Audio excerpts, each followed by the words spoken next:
हम सब ये संकल्प लेते हैं कि अपने जीवन में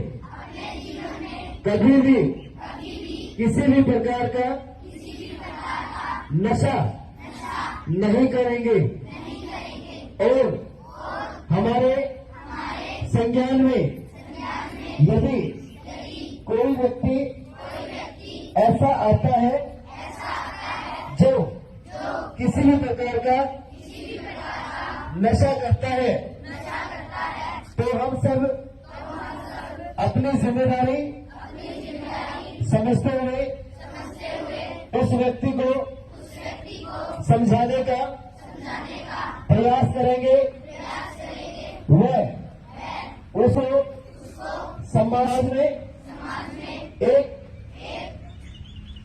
आदर्शपूर्वक जीवन जीने का अधिकार देंगे।